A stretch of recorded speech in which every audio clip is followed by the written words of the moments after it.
Hello' guys, কেইদিনমান আগতে মই দেখাইছিলোঁ যে আমাৰ লক্ষী পকি গ'ল। আজি আমি কাটিবলৈ আৰম্ভ কৰি আছোঁ। চাব পাৰিছে, এয়া হাজিৰা লগাই দিছোঁ খেতিত। হাজিৰাই মোবাইল আৰু কাচি লৈ আহিছে। সি আৰু কাটি থাকিব আৰু আমি এতিয়া এনজয় কৰি থাকিম।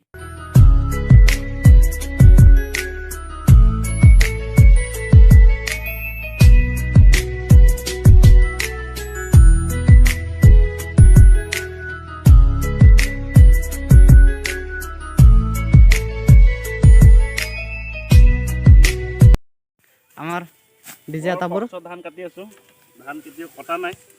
আজি লক্ষী বুলি আৰু লাগিছে আৰু অলপ পুৰা চটবোৰ চাইছেনে? কি ক'ব আৰু ডেকাক চাওক, নিজৰ কাম নিজে কৰিব লাগিব, উপায়তো নাই আৰু। হাজিৰা বহি থাকে, হাজিৰাটো বৰ ভাল নহয় ইমান এটা। হাজিৰা বেক চাইডে লাগি আছে, মানে অলপ গম পাইছেনে কোনে কাটিব লাগিব। কোনটো হাজিৰাৰ কথা কৈছে আপোনালোকে? অলপ মই আপোনালোকক ফ্লেশ্ববেকত দেখাই দিম হাজিৰাটো, টেনশ্যন নল'ব। হাজিৰা বেছি টকা নহয়, 4 টকা 4 অনা দি কিনি আনিছোঁ। বহুত দাম হ'ল যেন পাইছোঁ হাজিৰাটো। হাজিৰা অকল খালি তাৰ ষ্টাইল আৰু কি কওঁ, মোবাইলত টিপি গান শুনি থকা।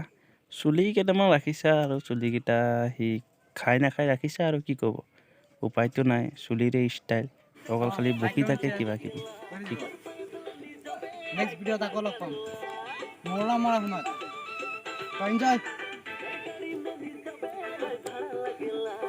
পুৰা গান চান লগাই লৈছোঁ আৰু কোনো খেল নাই একদম।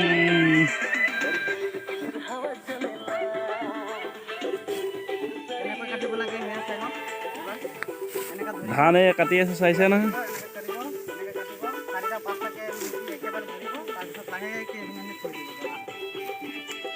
বঢ়িয়া, একদম বঢ়িয়া কাটিছে।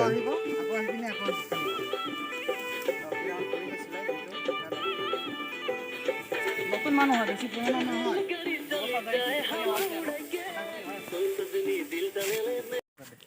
এয়া চাই লওক, এয়া হাজিৰা আৰু মই কাচি লৈ ধান কাটিছোঁ আৰু অৱস্থা বেয়া, ঘামি গৈছোঁ।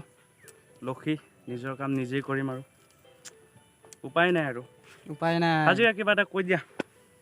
কি ক'ম আৰু, বেছি ক'বলগীয়া নাই। লাইক, কমেণ্ট, শ্বেয়াৰ, ছাবস্ক্ৰাইব, এইটো আপোনালোকে আগৰ পৰাই জানে আৰু তাৰ কাৰণে আপোনালোকক আমাৰ ফালৰ পৰা ধন্যবাদ জনোৱা হ'ল। তো জয় লক্ষী মা।